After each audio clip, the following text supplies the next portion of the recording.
اس کے اندر دلیل ہے اس بات کی کہ صرف ایک الہ ہے، اس کے علاوہ کوئی الہ نہیں، غیبی طاقت صرف ایک ہے جس نے اتنے پانیوں کو، پھر کہا کہ آسمان سے پانی برسانے والا کون ہے؟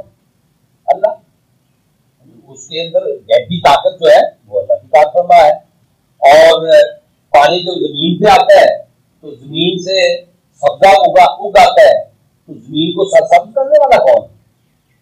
اللہ۔ اور کوئی غیبی طاقت نہیں ہے کہ جو زمین سے فصلیں اگا سکے اور زمین کو سرسبز کر سکے۔ پانی گرانے والا اللہ، زمین سے فصلیں اگانے والا اللہ، غیبی طاقت صرف اللہ کی، اس کے علاوہ کوئی غیبی طاقت نہیں ہے۔ تو لا الہ الا اللہ یہ ہمارا بنیادی کلمہ جہاں پہ آیا لا الہ الا ہوا، اس کے سوا کوئی الہ نہیں، غیبی طاقت نہیں جو آپ کی زندگیوں میں دخیل ہو۔ اور فصل کے کم یا زیادہ ہونے کا قانون بھی انسانوں نے دریافت کر لیا، پتہ چلا لیا، اللہ نے قانون بنایا، انسان نے پتہ چلایا اور اس سے فائدے اٹھائے۔ اور جو انسان جاہل رہ گئے، پھوکے مارتے رہے، سمجھتے جی پھوک مار کے فصل پیدا ہوگی اور خوب بڑھوتری ہوگی، مذہبی رہنماؤں کو جا کے بٹھا دیا بات پہ کہ وہ اپنا وہ پڑھے، جنتر منتر پڑھے تاکہ فصل اچھی اگے۔ تو جنہوں نے اگنے کا، اگاؤ کا اصول دریافت کر لیا، انہوں نے پہلے زمین کا ٹیسٹنگ کی کہ یہ جو جگہ نہیں اگاتی اس کا علاج کرو، اس کا علاج کر لیا۔ پھر بیج کا، اس کو بیج کو ٹیسٹنگ کی، کتنے پرسنٹ یہ پیدا ہونے کے لائق ہے، جتنا پیدا ہونے کے لائق نہیں تھا اس کو الگ کر دیا۔ پھر متعین کیا کہ اتنے پودے ہونے چاہیے کھیت کے اندر، اگر کم رہ گئے ہیں تو ناگے پورے کرو، اور بیج جو ہے اگر 4 کلو ریکوائرڈ ہے تو 5 کلو ڈال دو تاکہ پودے پورے ہوں، بڑھوتری آپ کی مکمل ہے، جو زیادہ ہے ان کو اکھاڑ دو۔ یہ ساری چیزیں انسانوں نے دریافت کر لی، وہ قانون پتہ چلا لیا جس قانون کے مطابق فصلیں پھلتی اور پھولتی، اس میں پوری خوراک پہنچاؤ پودے کو، پانی وقت پہ دو، ڈریپ اریگیشن کرو، فلڈ اریگیشن کی بجائے طریقے سے ہی اچھے ایجاد کر لیے۔ تو یہ نفع پہنچاتا ہے، غیبی طاقت کوئی نہیں ہے، قانون خدا بندی کے مطابق وہ رائج ہے آپ کے اندر۔ اچھا جی، اس کے بعد پھر آیا کہ زمین کے اندر ہر قسم کے جاندار پھیلائے، یہ کس نے پھیلائے؟ اللہ نے، اپنی غیبی طاقت کو استعمال کر، اس کے اندر کسی اور کا دخل نہیں ہے، لہذا ایک اللہ کی غیبی طاقت ہے کہ جس کی طرف ہمیں رجوع کرنا ہے۔ اور پھر ہوائیں چلانے والی طاقت وہ کون ہے؟ اللہ، ایک اللہ، اس کے پیچھے غیبی طاقت جو بھی ہے وہ ایک اللہ کی ہے، کوئی شریک نہیں ہے اللہ کا ہواؤں کے چلانے میں، ان کے ہیل میں، ان کو مشرق سے مغرب میں کرتے، مغرب سے مشرق میں کرتے۔ یہ ہمارے یہاں کچھ جہالتیں چلی ہوئی ہیں کہ جی وہ ہوا باندھ دی، کوئی کہتے ہیں کہ بارش باندھ دی، یہ لوٹ مار کرنے والا ایک گروہ ہے، لوگوں کی جہالت سے فائدہ اٹھاتا ہے۔ اسلام نے اسی جہالت کو ختم کیا ہے کہ کوئی غیبی طاقت نہیں ہے جو اللہ کے نظام میں دخیل ہو سکے، ہواؤں کو باندھ دے، پانی بارش کو باندھ دے، اللہ کے مقابلے میں کون ہے؟ کوئی نہیں۔ اور اس کے بعد پھر بادل ہے جو زمین اور آسمان کے درمیان آپ دیکھتے ہیں اٹکا ہوا ہے، یہ اس کے پیچھے کون؟ صرف اللہ، اس کے علاوہ کوئی نہیں۔ اور یہ دلائل ہے کہ اللہ کے سوا کوئی الہ نہیں۔ تو مسلمانوں ہمیں تو اللہ تعالیٰ نے بہت بڑی نعمت سے نوازا ہے، جگہ جگہ ماتھا ٹیکنے سے بچا دیا، جگہ جگہ جبہ سائی سے بچا دیا، اور یہ نذرانے دینے سے ہمیں جان چھڑا دی ہماری، ورنہ ہم خود یہ مطلب رہنماؤں کو پیدا کیے ہوئے ہیں یہ اسباب۔ تو آپ اہل علم جو ہے وہ اس بات کو سمجھے بھی اور اس بات کو آگے پھیلائیں بھی کہ اللہ کے علاوہ اس کائنات کے اندر کسی کی کار فرمائی نہیں ہے۔ یہی معنی ہے لا الہ الا اللہ کا۔ تو جب ہم نے لا الہ الا اللہ کہہ لیا ہے تو اس کو سمجھیں بھی اور اپنی زندگیوں میں لائیں بھی، تو جس کی وجہ سے ہمارے خوف ختم ہو جائیں گے، ہمارا استحصال ختم ہو جائے گا، اور مالی طور پہ جو ہم پہ اہم بوجھ ڈالے ہوئے ہیں